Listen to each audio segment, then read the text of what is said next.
Chapter 1.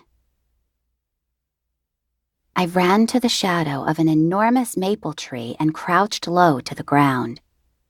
I couldn't believe I had let Libby talk me into this. We had set our alarm clock for 2 a.m., then sneaked out of my house while my parents were sound asleep. Libby was ticked off about some stupid science assignment over spring break. She believed she had been purposely singled out by Mr. Brinks. I pointed out that her entire class had a project to work on over the break, but she insisted her assigned project was more difficult than everyone else's. Still confident that this was the dumbest idea she had come up with in months, I asked, "You're sure this is his house?" "Of course I'm sure. I wrote down the house number today, 811 Stone Avenue." I eyed the small scrap of paper in her hand. Only the number was scrawled down. "You're sure this is the right street?" "Come on already. Yes, his address is 811 Stone Avenue. Do you need me to break in and steal a piece of his mail?" I was struggling to find a way to talk her out of her plan.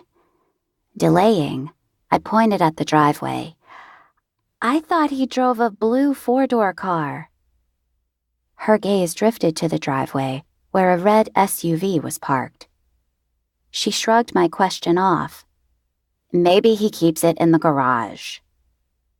Or maybe this isn't the right address. I eyed the upscale neighborhood where the 2-story brick home stood. It had a 3-car garage, and there looked to be a detached guest house in the back. This didn't look like the sort of home a high school science teacher could afford. Libby scowled at me. "It's the right address. Are you going to help me or not?"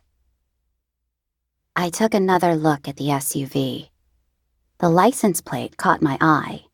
It was a vanity plate that read SUPRINT.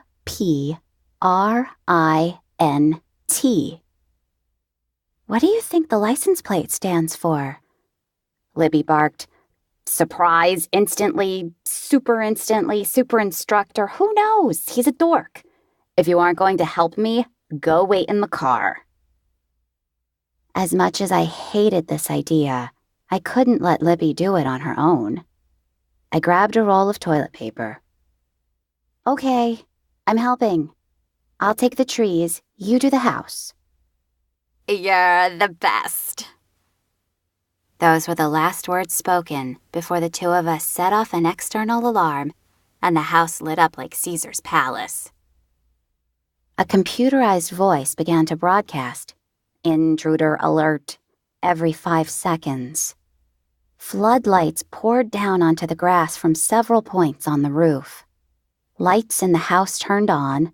Then the computerized voice coming through the loudspeaker shut off. We had obviously awakened Mr. Brinks, and he was about to catch us red-handed TPing his house. I froze. I willed my legs to move, but they ignored me. The front door opened, and Mr. Brinks's voice shouted from the front porch, "Who's out there?" I was sort of hidden in the shadows when I heard Libby's voice whisper to me, "Candy, I'll distract him. You get home. You were never here." Before I could stop her or try to tell her I wasn't leaving her, Libby skipped from out of the shadows. Not walked, not ran, but skipped. She over-exaggerated her movements, nearly dancing in circles in the glow of all the lights.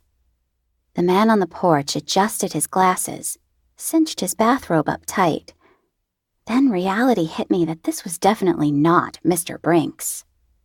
Whoever this man was, he was not happy about a girl skipping through his yard with a roll of toilet paper in the middle of the night. The man shouted, "Who are you? What are you doing?"